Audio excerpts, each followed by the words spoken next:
The evil ex-girlfriend kills mother-in-law to get revenge on her boyfriend and tries framing him for his mother's death. A typical day for Mary Yoder is that she went to her clinic at 8 a.m. to take a patient.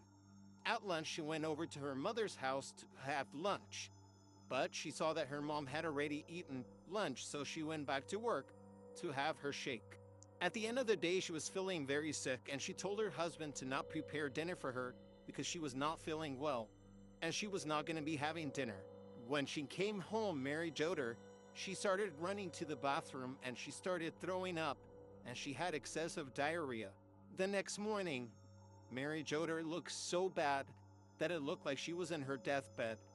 Her husband then proceeded to take Mary Joder to the hospital. They ran all types of tests on her, stomach flu and other things, but nothing was coming up. And at night, suddenly Mary Joder started deteriorating. She started having cardiac arrest episodes at night. They had to resuscitate her. They had to restart her heart several times. Suddenly, Mary Joder passed away. Her husband and all the kids were there, including the ex-girlfriend. The medical examiner's officer said that they needed to perform an autopsy on Mary, and the husband said, yeah, of course. As they analyzed the cells, they noticed that cells were killing each other, and this had been the reason why Mary died. When performing the autopsy, all of the poisons that could possibly kill her were negative. Mary Joder's body had already been released to the family, and they only had one sample of her blood, so they had to make it count to see what actually killed her. It is leaning on that is a typical colchicine poisoning.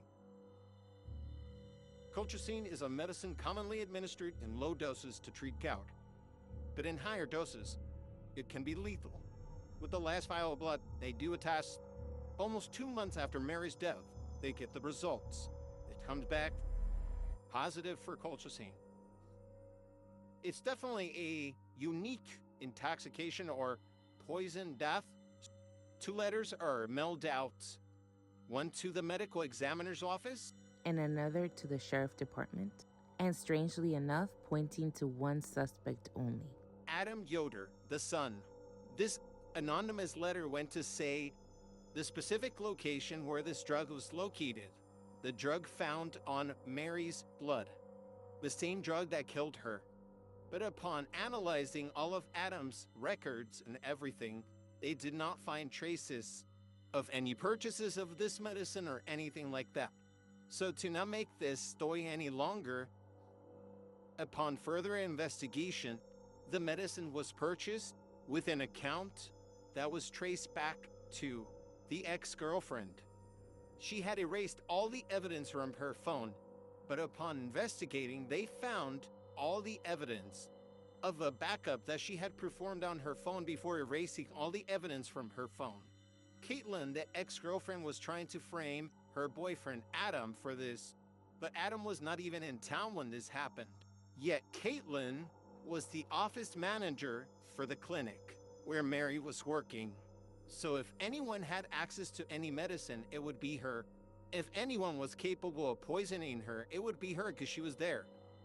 DNA samples were taken of the person that put the stamp on the envelope, and DNA samples were taken of the person that put the cardboard around the medicine, and they both came back positive to Caitlin's DNA.